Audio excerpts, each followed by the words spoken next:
Welcome back जी। मतलब फिर मैं आप सबको खुशामदीद करता हूँ इस प्लेटफॉर्म पर। पाकिस्तान और साउथ अफ्रीका के दरमियान पहला टी20 आज खेला गया और साउथ अफ्रीका ने ये मैच 55 रन से जीत लिया। अब अगर हम यहाँ पर बात करें तो पाकिस्तान ने टॉस जीतकर पहले बॉलिंग का फैसला किया, क्योंकि यहाँ पर नॉर्मली हम देखते हैं कि पिंडी में चेस करना आसान होता है, सेकंड टाइम बैटिंग आसान हो जाती है। और क्योंकि बाउंड्री ऐसी है, आउटफील्ड तेज है और पिच ऐसी होती है कि नॉर्मली यहाँ पर डिफेंडिंग मुश्किल होती है। हमने देखा है कि इवन इंटरनेशनल मैचेस हो, डोमेस्टिक के मैचेस हो या पीएसएल के मैचेस हो, तो यहाँ पर हमने देखा है कि टीम जो चेस कर रही होती है, स्पेशली जो डे नाइट गेम होती है या नाइट गेम होती है, उसमें जो टीम चेस कर रही होती है वो जीतती है। अब यहाँ पर हम देखें तो पाकिस्तान ने ये फैसला कर लिया कि हम चेस करेंगे जो भी टोटल होगा, और लग ये रहा था कि सरफेस को देख के यहाँ पर इवन इजीली 200 प्लस रन भी चेज हो सकते हैं, 210 220 भी चेज हो सकते हैं। साउथ अफ्रीका ने पहले बैटिंग की और वहां पर सिर्फ 195 रन स्कोर कर पाई, और साउथ अफ्रीका जो एक टाइम पर लग रहा था कि स्कोर उनका 200 या 220 या 230 तक जाएगा, लेकिन मिडिल ओवर्स में हमने कम बैक किया। अब वहां पर उनका पावर प्ले आप देख लें तो 79 रन स्कोर कर लिए उन्होंने पावर प्ले में।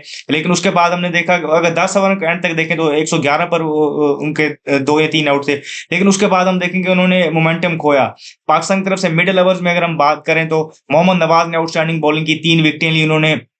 वहां पर जो साइम अयूब है उन्होंने भी अच्छी बॉलिंग की, पाकिस्तान ने चीजों को पुल बैक किया। एट द एंड एक कैमियो के थ्रू जॉर्ज लिंडे के वो पहुंच गए 195 तक और इनिंग को हेल्ड टुगेदर किया। वहां पर आप देखें तो जो उनके रीजा हेंड्रिक्स उन्होंने 60 रन स्कोर किए इस तरीके से 195, और जो लग रहा था कि ये बिलो पार है और इजीली चेजेबल है, पिच को देखते हुए सारी चीजों को देखते हुए लग रहा था कि पाकिस्तान जो 7वें 8वें नंबर तक बैटिंग कर रहा है वो मजे से टोटल चेस कर लेगी, क्योंकि पिच में कुछ ना खास नहीं था। लेकिन सारी जो एक्सपेक्टेशंस और सारी जो प्रिडिक्शंस के बरअक्स हमने ये देखा कि जब साउथ अफ्रीका बॉलिंग करने तो उन्होंने आउटस्टैंडिंग बॉलिंग की, और उनके अगर पेसर्स को देखा जाए तो सारे पेसर्स ने अच्छी बॉलिंग की, लेकिन कॉर्बिन बॉश जो है पिक ऑफ द बॉलर रहे, उन्होंने 4 विकेटें ली और इस तरीके से उन्होंने पाकिस्तानी बैटिंग को डिसमेंटल कर दिया। अगर हम वहां पर देखें तो साइम अयूब ऑलरेडी स्ट्रगल करते हुए आ रहे थे एशिया कप से। हमने देखा कि उनको फिर 3 नंबर पे भेजा गया, लेकिन यहाँ पर वो ओपन करने हैं तो उन्होंने पावर प्ले में एक टाइम पर अगर हम देखें तो डॉट बॉल्स की लड़ी लगाई हुई थी। इसकी वजह से दूसरे एंड से जो अच्छा खेल रहे थे साहिब जफरान, उन पे प्रेशर आ गया। बाबर आजम कम बैक कर रहे थे, वो सिर्फ 2 बॉल पे 0 बना सके और बिना कोई रन कंट्रीब्यूट किए वो आउट हो गए। आगा सलमान स्ट्रगल कर रहे हैं, उनकी स्ट्रगल कंटिन्यू हमने देखा हुई है, वो भी सिर्फ 2 रन स्कोर कर पाए 7 बॉल्स पे। फिर अगर हम बात करें तो हसन नवाज भी स्कोर उस तरीके से नहीं कर पाए। साइम 37 कर गए, लेकिन जो उन्होंने अर्ली ऑन स्ट्रगल किया था, जो पावर प्ले वेस्ट किया था, जो वहां पर उन्होंने दूसरों पे प्रेशर दिया था, उसके बाद जब उनको स्टार्ट मिल गया था फाइनली वो बॉल को अच्छा टाइम करने लगे थे, तो उनको कैरी थ्रू करके एंड तक एक बड़ी इनिंग खेलनी चाहिए थी, लेकिन वो 37 रन पे आउट हो गए। और पाकिस्तान के सामने देखा कि एक एंड पे जिसे कहते हैं थोड़ी सी, जिसे कहते हैं पाकिस्तान की जो क्राउड जो आया हुआ था फुल हाउस ऑफ पिंडी में, उनको एंटरटेन करने के लिए पाकिस्तान की तरफ से एक अच्छी नॉक नजर आई मोहम्मद नवाज की, जिन्होंने आज दोनों विद द बैट और विद द बॉल अच्छी परफॉर्मेंस की।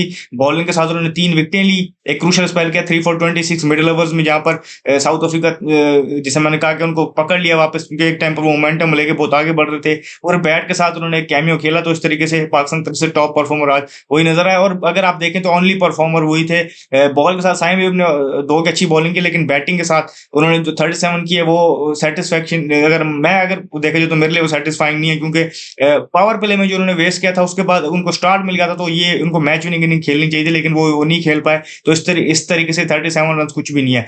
मसला मसाइल वही पाकिस्तान के मिडिल ओवर्स में चल रहे हैं, जिस तरह मैंने आपको बताया कि क्लस्टर्स में विकेट गिर रही हैं। यहाँ भी आज हमने देखा कि सिर्फ 14 रन पे 4 विकेट एक टाइम पर गिर गई, वहीं से पाकिस्तान से मोमेंटम गिर गया। एक टाइम पर उस्मान और जब वो खेल रहे थे, साइम खेल रहे थे, तो थोड़ा सा मोमेंटम बन गया था, लेकिन जब वो आउट हुए तो हमने देखा कि 4 विकेटें एक साथ ही गिर गई। तो इस तरीके से पाकिस्तान ने वहां पर मोमेंटम खोया।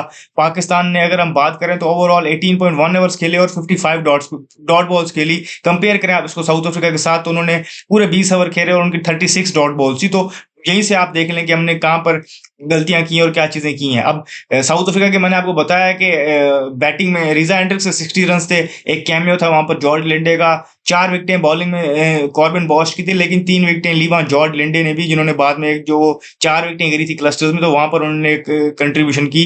तो इस तरीके से वो अपनी जो बॉलिंग बैटिंग में कैमियो और बॉलिंग के साथ 3 विकेटें लेने की वजह से मैन ऑफ द मैच बने और उन्होंने साउथ अफ्रीका को मैच 55 रन से जितवा दिया। पाकिस्तान के हम देखें तो कहानी वहीं पर खड़ी हुई है कि मिडिल ओवर्स में नहीं खेल पा रहे, स्ट्राइक रेट नहीं कर पा रहे, आज तो टॉप ऑर्डर से भी स्कोर नहीं आया। तो बैटिंग हमारी कंटिन्यूसली स्ट्रगल कर रही है। पिच में कोई ऐसा मसला नहीं था, यहाँ पर अभी भी आप किसी अच्छी टीम को ला के खिलाएं, वो 195 या 230 भी चेस कर देगी। दोनों टीम्स को अगर आप देखें तो कहा यह जा रहा था कि साउथ अफ्रीका की जो है सेकंड स्ट्रेंथ टीम है, लेकिन वो आप उनकी सेकंड स्ट्रेंथ टीम भी अगर आप देख लें तो वो आपकी टॉप स्ट्रेंथ टीम जो फुल स्ट्रेंथ टीम है, उन्होंने उसको ऑन द डे कैसा हराया और वहां पर आपको बाकायदा एक स्टेटमेंट और तगड़ी विक्ट्री हासिल की है। और एक जिसे कहते हैं कि छोटी विक्ट्री नहीं है, 55 रन T20 में बहुत बड़ा मार्जिन होता है। तो ये हमारे लिए सोचने की चीजें कि हमारी T20 की प्लानिंग कहाँ जा रही है। हमने पुराने प्लेयर्स जब थे एक 4 फेज देखा, वहां पर भी हमारा सिचुएशन यही थी। फिर हमने नए प्लेयर्स ट्राई किए कुछ अरसे के लिए, कुछ जगह थोड़ी परफॉर्मेंस आई भी सही, लेकिन हमने एशिया कप में देखा जब अच्छी टीमों के अगेंस्ट आए वहां पर हमने वो फेलियर देखा। फिर अभी हम देख रहे हैं कि कुछ हम पुराने प्लेयर्स को फिर वापस लाए, नए प्लेयर्स के साथ मिक्स करके रिजल्ट वहीं पर खड़ा है। बैटिंग में स्ट्रगल कर रही है और बेशक हाई स्ट्राइक रेट वाले बैटर थे यहाँ से, वो दोनों पिछले जो थे वो दोनों को लाके हमने देख लिया, तो दोनों का मिक्स करा के भी खेल के देख लिया, तो रिजल्ट्स हमारे वही है। बैटिंग हमारी कंटिन्यूसली स्ट्रगल कर रही है और बैटिंग में मैच हरा रही है। बॉलिंग का इसमें ऐसा कोई मुझे नजर नहीं आ रहा कि 195 इतना बड़ा टोटल नहीं था इस पिच पे, इजीली चेजरेबल था। लेकिन बैटिंग के मसले मसाइल एज इट इज अपनी जगह पर खड़े हैं। हम भी एक क्लीशे हो गया ये बात कर करके, बैटिंग ने मैच हरा दिया, मिडिल ओवर में हमने डॉट बॉल्स खेली, विकेट्स क्लस्टर्स में लूज की, स्ट्राइक रोटेशन नहीं की, टाइमली बाउंड्रीज नहीं मारी, और जिसे कहते हैं कि रिलीज शॉट नहीं थी, फंस गए, एक शेल में खेल रहे थे। वो सारे जो है क्लीशे हो गए ये बात कर करके, एज इट इज वही आप इसको कॉपी पेस्ट कर लें जो है। हम आपको अगले मैच में भी शायद ये बात करते नजर आए। अगर हम चीजों को इंप्रूव नहीं करेंगे तो ये बातें हम रिपीटेडली करते रहेंगे, क्लीशे हो गया। हम भी एक हिसाब से खुद को महसूस, लोग सुनने में महसूस करते हैं, हम बोलने में महसूस करते हैं यार वही वाली बातें। लेकिन जो भी अपडेट्स होंगी हम आपको देंगे। इस वीडियो में फिलहाल इतनी, मुझे दीजिए यार, शुक्रिया, अल्लाह।